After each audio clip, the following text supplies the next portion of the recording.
they have. So it does map really nicely to the partner network as well. Oh, great. And so hopefully our partners will be hiring our customers, right?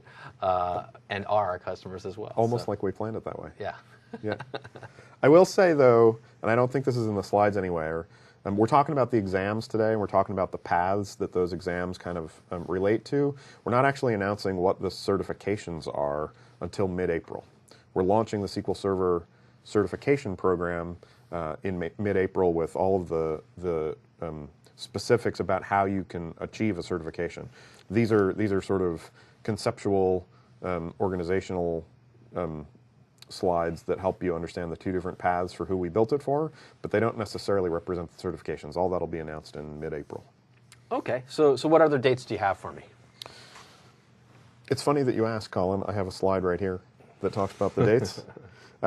We've been working on this since the sort of middle of 2011, and things have started to trickle out live since fall. The snacks and the ebooks have been online since, I think, about September last year. The beta courseware, I'm very excited to say, has been live since the early part of February. I know for a fact that there's a public delivery of the 107.7.8 that's happening next week. It's the first known delivery that I know of. I'm not sure who else has been delivering it, but I'm really excited to hear that the beta mock is starting to get out there and hit the classrooms. We've done our own beta deliveries from a development team perspective, and they've gone very, very well. We're really excited to lock down the content post-beta. The SQL Server launch, there's a virtual launch event on March 7th that'll start the kickoff of all of the launch activities for SQL Server. The beta exams are coming in mid-March, and they'll be available. They'll be announced on Born to Learn, and we'll do a short beta period for the exams to make sure that those are all in good shape. The courseware releases, everything will be released by the 25th of May. I think it starts trickling out on about the 18th. And that's final courseware for the product. And then the final exams will ship sometime mid-June. And then everything will be live and will be full speed ahead with SQL Server 2012. Okay. So that's a long runway of all kinds of exciting things happening. And I know everyone's already got their Snack Viewer installed on their Windows Phone 7 devices. And, that's right. They'll be all ready to go to SQL launch. So that's exciting. So we got these. What are some of the other things we need to be concerned about? You know, I guess our trainers, classrooms, other aspects. That's right. There's some other things we should talk about. There's a couple tactical things I wanted to mention for the classroom. We worked really hard on a VM plan that was comprehensive across the portfolio that was both everything we needed and as simple as possible. So I just wanted to call out here that the student machines will require hardware level 6. That's the minimum level. The VMs, especially in the BI side of the portfolio, need at least 8 gigs of RAM. They run better with more than that, but they need at least 8 gigs of RAM. On the host, the change here is Windows Server 2008 R2 with SP1, and the reason is that we're using some of the dynamic memory features of Hyper-V this time around that requires SP1. So we'll use base 11A for that. Then there's 3 VMs across the entire portfolio. There's the domain controller, takes a little bit of RAM, and then the Miami SQL 1 VM is used for courses 107, 7.4, 7.5, and 7.6, and then the SQL BI VM is used for 7.7 and 7.8. Common set of VMs across the courseware. We wanted to make it as simple as possible for the MCTs to get going and teach this stuff. The other thing I'll call out is there's a brand new virtual machine that's a threat management gateway VM so that we can have SQL Azure access in the classroom for the first time. So there's a VM that can be added to the mix that proxies the student machine internet connection into the VMs so that the labs that we've built for SQL Azure can do a direct connection to SQL Azure through this gateway. Oh, so you're telling me we've got a little bit of SQL Azure going on here if we want. There's a little bit of SQL Azure going on, Colin. What we did for SQL Azure, it's a pretty common question that we get, where's the SQL Azure exam? Where's the SQL Azure course? Really specifically what we did for SQL Azure is we didn't call it out as a specific thing because it's a feature. What we did is we integrated SQL Azure into the portfolio wherever we thought that it made sense for a task to use SQL Azure. So you'll see it sprinkled throughout the courseware. We've got some training or some guidance, I suppose, up in the MCT wiki that helps trainers understand where they're going to see it, how to prepare the labs and the gateway VM and things like that. But essentially, it's integrated throughout. We've got options for how to do the labs with SQL Azure. For example, we've got some guidance for how to do 107.7.4 only using a SQL Azure connected database, not using an on-premise or in VM database at all, which we think is a completely valid scenario. Yeah, it's a pretty exciting story so that our partners can really start introducing SQL Azure to customers who need to know it. Well, that sounds fantastic. And so when you say as a feature, SQL Azure, you're looking at it as this is just sort of a software as a service. Microsoft manages it. It's still SQL. It's just not installed local. So that opens all kinds of exciting possibilities to me. So you say student Azure accounts here, so perhaps they can then connect to that instance from home. That's right. And play around with it too. That's right. And we'll have information up on Born to Learn. There's a program right now. I forget what the program is called. Do you remember the name of the program? I don't remember the name of the program, but there's a program up on Born to Learn where partners can go to register students who are coming to class.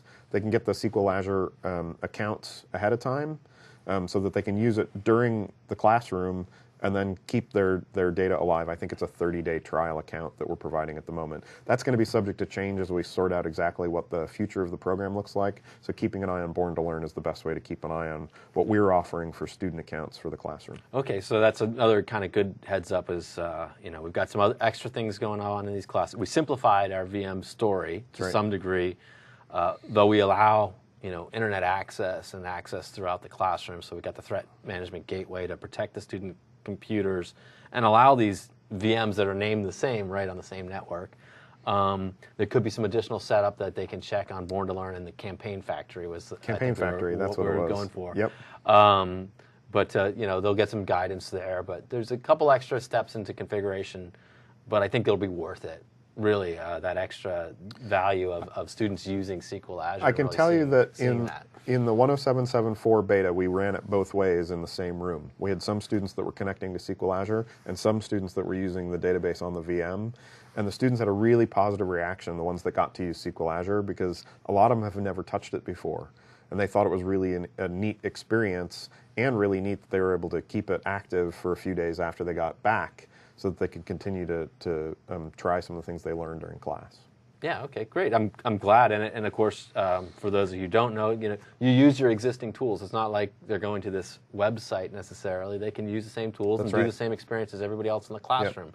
And that's part of the strength of the story there around SQL Azure. That's great that comes out. So you mentioned a couple things, and I think this is where you got to. We talked about our personas. We talked about different people who have different reasons to come to classes. You talked about a division of workload in the BI space, right? We had the movement of data, and we talked about some of the reporting team versus the data warehouse team, and some other features. So it sounds like you're giving us some guidance here. That's right. I think the short version of this slide is we built 5 5-day courses, and we know that is that maps very nicely to the audiences that we've done the research about. We believe that that's a good sort of top level. We know that those aren't the students that are always coming to look for training. So this is just an example of some of the ways that we think that people can address some of the secondary audiences that we didn't build specific courses for that still want training, right? What we did to support this is the modules and the labs were designed for modularity so that they can be sort of put together in a bit of an ad hoc plug-and-play sort of way to address some of these audiences that are maybe were the second tier for us that we know that the partners are going to see asking for training. There's a couple obvious ones that we've put here on the slide, but I think there's going to be any number of combinations of custom deliveries that'll work with the content that we've built. Notably, there's this sort of information worker audience that we haven't addressed out of the box that will probably want some content from the T-SQL course about how to build queries, 107.7.4, and some information about how to use reporting services so that they can use those queries to display data. And we think that there's a hybrid there. maybe the first 4 days of 107.7.4 together with a module or two from the reporting course 107.7.8 that could be targeted at information workers as a custom delivery for building simple reports. Another one is just doing the data quality. There's a new persona that we didn't target specifically called a data steward that has a lot to do with the quality of the data in their organization that may not do any of the movement or transformation of that data. They may just be focused on the quality of the information in their organization. And we think that just modules 7, 9, and 10 out of 107.7.7 could be offered as a smaller delivery just to focus on data quality for those types of people. And then the last one that we've got on the slide is just the reporting audience that isn't actually doing any of the building data models. This is maybe a little bit, maybe the information worker or the programmer information worker. We think that a hybrid delivery of 107.7.8 that just included the reporting and visualization piece could be another smaller delivery to hit that audience. So I think there's a lot of different ways that we're going to see partners using the content, but mostly the point here is that we designed it so that you could address some of the custom audiences beyond just what we built the portfolio for. Good. Good. I'm glad we thought of these scenarios, giving a little guidance here. Yep. Okay, so what do we got to do? So the beta mock is available. It's available now. We've got a lot of information and discussion going on in the forums where trainers can get assistance. There's the feedback from the deliveries that we've done. I know that the instructors that taught the betas are starting to put instructor guidance up on the wiki. There's a lot of questions starting to come into the forums around classroom setup and things like that. We're primed and ready for people to start getting their hands into the content and trying it. We're making our last beta fixes, and we're getting some feedback from the forums there on the beta content as well. And we're ready to help. We're ready to see it out in the wild and being delivered to students. So Pete, thanks for everything today. I have one question, because I do feel that the beta mock is so important, right? It's done, it's ready, seemed to go fairly well. We've got guidance so that people can teach it right now. Should go ahead and schedule. We got a little room until we get to our final courses coming out. So what version of the product again are these beta mocks placed on? Great. So the beta version of the courseware ships with VMs that are built on SQL Server 2012 RC0. Okay, so that's basically done, right? It doesn't say Denali in it. Nope. Or anything ancient like that. Oh, okay. No, that's great. I mean, it right. gives, for those people who want to use the product now, that's basically the product, right? It's our, as you say, release candidate 0 is what that stands for, right? So, sounds fantastic. Thank you very much for your time, Pete. Thanks. Thanks everyone for joining. We'll look forward to hearing your feedback.